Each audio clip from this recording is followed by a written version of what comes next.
The biggest fixture swings I've ever seen are coming to FPL in game week 24. Some of you may even want to use your wildcard. Guys, welcome back to another video. Make sure you like and subscribe, and let's get right into it.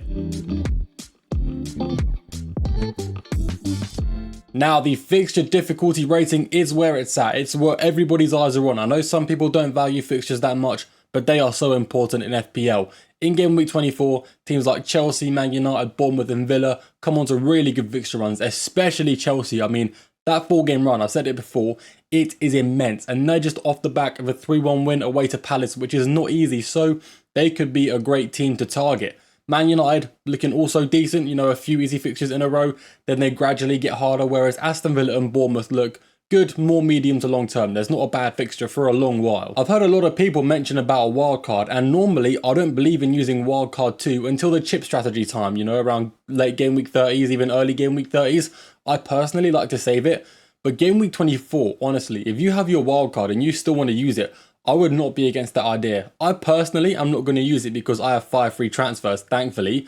I don't need to think about that.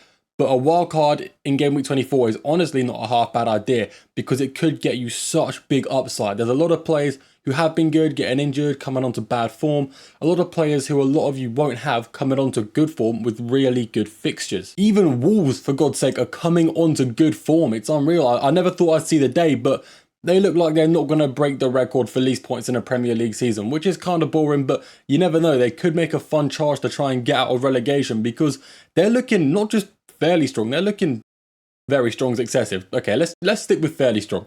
They're still looking fairly strong. They're playing like a mid-table team, which is a lot better than they have been playing. Although with good fixture swings comes a lot of bad fixture swings, and those 4 teams at the bottom look awful. I mean, if you look at the fixture difficulty rating chart, by the way, symmetrical for the first time this season. Let's go, we finally got it. Bottom 4 anyway, their fixtures are terrible. Normally, you don't get this many teams in the bottom tier, and it's the same with the top tier. You normally see like 3 teams max. But there's 4 teams in top tier and 4 teams in bottom tier. Obviously, this is my opinion. If you listen to the FPL app's fixture difficulty rating, you're going to be taking bad advice because that fixture difficulty rating is awful. They still have Bournemouth away as a red fixture. And if you still think that's a red fixture, then you may be outside the top 1 million. I wouldn't be surprised. Yeah, bottom 4 teams you want to avoid. Even the likes of Thiago and Shada, whose underlying data is so good. They play away to Villa, away to Newcastle and home to Arsenal. That is genuinely the toughest 3-game run I've seen all season. It's not just because it's 3 red fixtures, but it's away to Villa, a strong defence, away to Newcastle, a strong defence, and home to Arsenal, the strongest defence. You're probably seeing like 1 to 2 goals for Brentford across those 3 games, but after that they come onto a really good fixture run. So these Brentford players, you want to get rid of them now, but you want to plan to bring them back in a few game weeks time when their fixture run gets really good. As for Spurs and Leeds, you don't really need to think about bringing their players in because they're all kind of trash. Well, Dominic Calvert-Lewin looks alright, but, you know, he's either on it or he's not. And I wouldn't be surprised if he was off form for the rest of the season. As for Newcastle, you want to sell your assets for now. Maybe bench them if you can, because they do look strong. But on a tough fixture run, they're not going to do a lot. In game week 28, they look good. You can bring in their players from that point onwards. As for the rest of the teams on this fixture difficulty rating, a lot of them are in the middle. It's hard to rank them. A lot of great fixtures here, a lot of bad fixtures there, and a lot of mediocre fixtures. These teams in the mid-tier, you don't necessarily want to avoid, but you want to pick players that are reliable for minutes going into this busy schedule.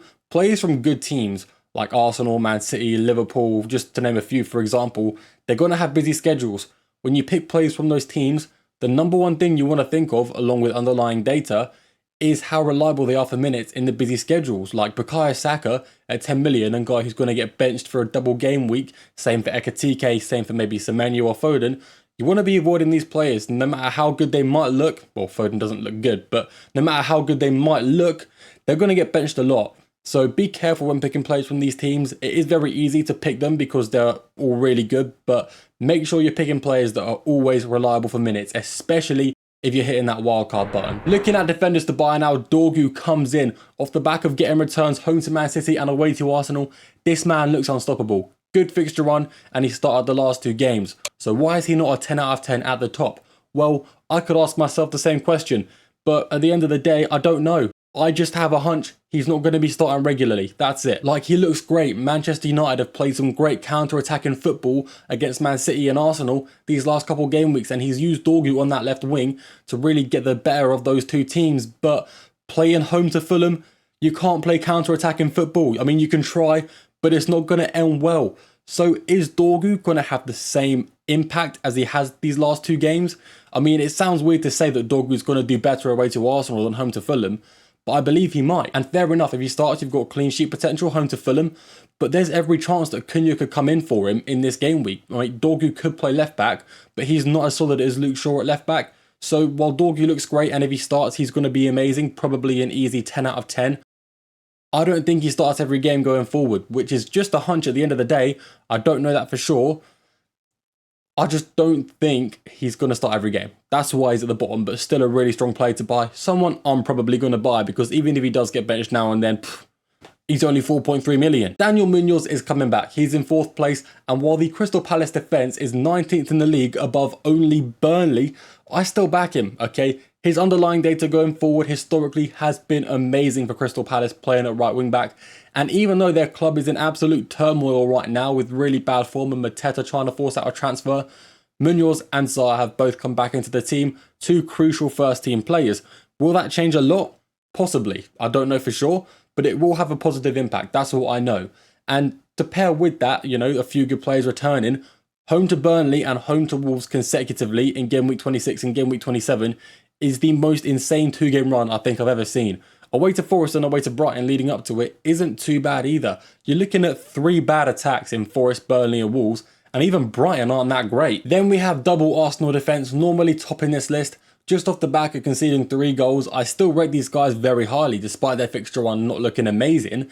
They conceded 3 goals from 0.98 expected goals conceded, which is fairly unlucky. I watched the game, I'm a Man United fan. Dorgu and Cunha scored absolute screamers, and Mbeumo's goal was an awful mistake from that Arsenal CDM Zubimendi. It easily could have been Arsenal holding Man United to 0 goals that game, but Manchester United are on fire right now. Their players are all playing like prime Cristiano Ronaldo under Michael Carrick, which is weird. You know, maybe he put a spell on everyone, but either way, it's looking good for United. So even though Arsenal conceded 3 goals, their defence still looks strong, and their underlying data defensively is so much stronger than everyone else's, so they can still keep a clean sheet in any fixture. I'd still recommending doubling up on the Arsenal defence, both Timber and Gabriel. My favourite is Gabriel, obviously. Timber also looks really good. Very, very unlucky not to score last game week. It looked like he had the goal. They originally declared it a Timber goal, but it later got ruled off, which I was quite upset about as a Timber owner. Really could have saved my bad game week. I'm not going to lie, Timber, I kind of wish you touched that ball, but hey ho, I did have a Romero goal, so my other defender did score. Sorry, I'm going off on a tangent. My score doesn't matter this video. I'm just talking about how good Timber and Gabriel are. Right, finally, we're looking at Chalobah. Chalobah, the only one who exceeds the 8 out of 10 mark, the best defender to buy, and the underlying defensive data is awful. It's bad.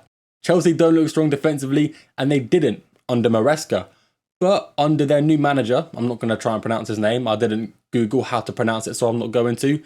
They look all right. I mean, they held Brentford to 0 goals. Not going to lie, they probably didn't deserve that. But when they played away to Palace just last game week, they looked quite strong defensively, and they only conceded after Palace went down to 10 men. So you guys owning Chelsea defenders, the ones who have Chalobah already, you're quite unlucky to be honest.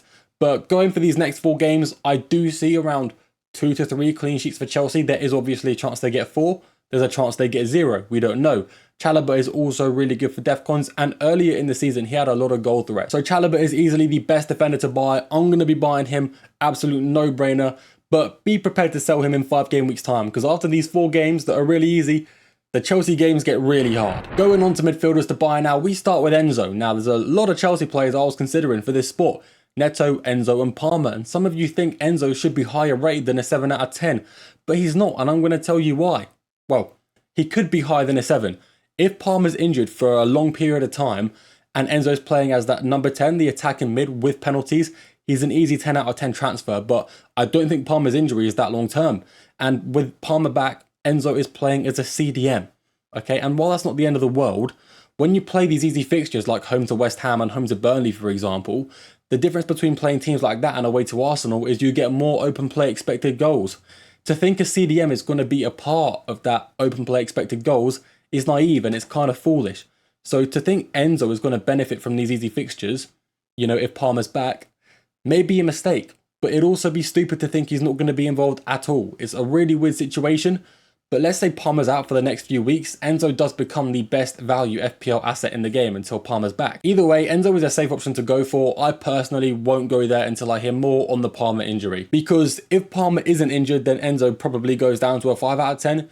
If Palmer is injured more long term, then Enzo becomes a 10 out of 10. So I've met in the middle and put him as a 7 for now. Declan Rice is always making an appearance in these videos, and you guys already know why. You don't need me to keep banging on about it. Even though he's blanked the last few weeks, he's been fairly unfortunate. He's been very close to DEFCONs, very close to getting assists, very close to getting goals. It's just not been happening for him, but I think it will. Like I said, so many avenues to go down to get points, being Arsenal's set piece man, and being good for DEFCONs. So I still think he's a really good transfer in, someone you can sit in your team and not worry about which fixtures he has. Next up, we have Morgan Rogers. I've been saying Morgan Rogers is quite bad for a while now, especially when he had bad underlying data and Aston Villa had bad fixtures.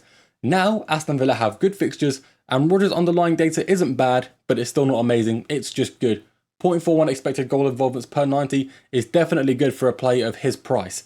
And he hit DEFCONs last game week, which I was shocked about. I wouldn't expect him to hit it again anytime soon, but it's nice to know he's got that potential. With these good fixtures coming up, I do believe Morgan Rogers, with his ownership so high, he may be near essential. I want to bring him in this game week. I don't know if I am yet, but it's very hard to ignore with how good he is, how consistent he is, and how good Aston Villa look, for God's sake. They're title contenders, apparently. Double Manchester United attack as the top two. With Mbeumo, I've not put him as a 9 or a 10, which I could with how good he's been. His underlying data here, by the way, isn't crazy reliable. Like, he's played 140 minutes in the last 4 game weeks. We look at data across the last 4 game weeks. Mbeumo's been back for the last 2 game weeks, and he's played 70 minutes on average each time. Either way, his underlying data looks good and he's been playing well. The reason I'm not so sure he's going to keep it up is because, like I said with Dorgu earlier, Carrick could change his style of play home to Fulham. He may not play Mbeumo up front. He may bench him, he may play him as a right winger, or he could still keep him up front. We just don't know, so it's hard to say Mbeumo's nailed as a 9 or a 10 out of 10 transfer when he could be moved around and he may not be playing in the same position he has these last 2 game weeks, which, once again, it feels weird to say Mbeumo's better playing against Man City and Arsenal than Fulham, but there's a chance it's true. The counter-attacking football for Manchester United is really good. It's clearly working, but can they keep it up against a team that might play a low block? We'll have to find out in game week 24. As for Bruno, he's a 10 out of 10, guys. He is probably the best player in the Premier League, and that's easy to say as a Man United fan. Obviously, I'm biased, but I believe it. I watch him play week in, week out, and he's so good. So many avenues to get points. Free kicks, corners, penalties. And look at the underlying data here. The expected goals aren't amazing. The expected assists are on another level. The best creative data I've seen all season. Imagine creating 2.25 big chances per 90. That's unreal. And while he's not amazing for DEFCONs, now he plays as a number 10, he's still definitely got a chance to get it now and then. On to forwards now. Obviously, there's not as many forward options in the game because there's less strikers in the league, which is why we're not blessed for options. Brobby, though, I still think is really cool. I recommended him last game week and he bagged in game week 23, so maybe I know what I'm talking about with Brobby. And this entry point home to Burnley is insanely good. Just be careful because he plays away to Arsenal right after. Raul Jimenez I still think is alright, like he's only a 6 out of 10. He's going to get goals now and then, he's on penalties, he has assist potential. He could have scored in game week 23, I'm not going to lie, he probably should have, but he didn't because he's average. Like I said, that's why he's a 6 out of 10. And if you do bring him in, make sure you have that bench cover away to Man City. Going into these top 3 is where the options get interesting. Some of you think João Pedro should be higher. With the Chelsea fixture run being as good as it is, and João Pedro coming off the back of a 12-pointer, he should be maybe a 9 or a 10 out of 10 transfer. The issue is he's not because he is a rotation risk. Fair enough, he benched Liam Delap the last 2 game weeks. This means he's probably the favourite for Chelsea. The issue is he's the favourite for Chelsea. He plays Napoli in the Champions League in the midweek, has 2 days rest, then they play in the Premier League. What's to say Pedro, the starting striker, plays the tough game against Napoli in the Champions League, the important one. Then when you come home to West Ham, you know, a fairly comfortable win. Well, I'm not going to say that, but, you know, it's a much easier game. Do you play a backup striker in Liam Delap?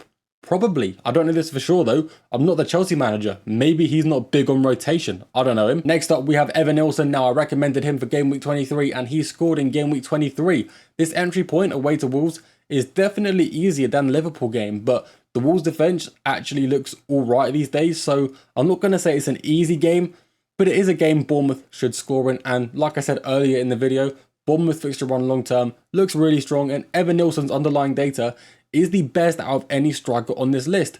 The only striker with better underlying data is Thiago, who we will talk about later, but you know, that Brentford fixture run is so bad, it's very hard to justify owning Thiago over a player like Evan Nilsson who has good underlying data and a good fixture run. On the same level as Evan Nilsson though, we do have Ollie Watkins, and fair enough, you do have a bigger price to pay for him, but I do think you have a slightly better fixture run long term. Like, if you really look ahead to Aston Villa up until game week 37, they really don't have a tough game, not a single red fixture, which is crazy. And with Watkins being fairly reliable for minutes ahead of this busy schedule, he's a very reliable player you can own and not transfer out for nearly the rest of the season unless he gets injured. And while the underlying data isn't on the same level as Evan Nilsson's, it's still really good, it's still really strong. If I could afford Watkins, I would definitely get him in my team, but I can't, so I'm looking towards the likes of Evan Nilsson and João Pedro at the moment. But Watkins is definitely, in my opinion, the best on this list, but he's only a little better than Evan Nilsson. Now, here is the question we've all been waiting for. Should you sell Thiago for game week 24? Let's look at the fixtures. Well, we don't actually need to because we already talked about them earlier. Let's not look at the fixtures. The heat map is also fairly obvious, normally always inside the box. For some reason, he's hanging around that left wing, left attacking mid area. Maybe that's where he is when he does his hold-up play. I don't know. I don't watch many Brentford games, although I did watch him play against Man United and score a brace, which was incredibly annoying to watch as a United fan, but that was well in the past. As for Thiago's underlying data, it's the best in FPL right now. There's no one that's really touching him at all. The expected goals, the big chances are really high, and he is converting them, and none of these expected goals are coming from penalties either. In the last 4 games, he scored 5 goals, but they didn't come in the last 2 games. They came in the 2 games prior. Looking at his actual output, it's also pretty good. He's not getting any assists, but we don't really expect him to. He is putting away the goals. Plus 0.37 expected goals over performance is really good. Now, I take underlying data into consideration as much as the next guy. I love it. It's a big factor in making FPL decisions, but I do believe fixtures also plays a big part, and you want to pair fixtures with good underlying data. Unfortunately, Thiago doesn't do that. So if you're in Thiago, and a lot of you watching this video do, I do think he's a sell. I know some of you think he's a set and forget for the rest of the season, and I do get that mindset because he's on so many goals, being second top scorer in the Premier League. But a lot of those goals are from penalties. Just keep that in mind, okay? The only reason he's pulled so far away from the rest of the people in 3rd and 4th in that golden boot race is because of penalties. So with this tough fixture run, I think he blanks for the next 3 game weeks. Then when he plays some really easy games, you know, the entry point home to Brighton and the games onward look really strong, that's when you should bring him back in your teams. But for now, Thiago is definitely a sell. There's better players to buy, as you've seen in the forwards to buy. I think all of them are better to own than Thiago, especially Watkins and Evan Nilsson. Anyway, guys, that is it from me. Let me know what you think of my opinions. Am I talking a load of rubbish, or do I have some valid facts coming out my mouth? Let me know down in the comments, and I will see you all in the next video.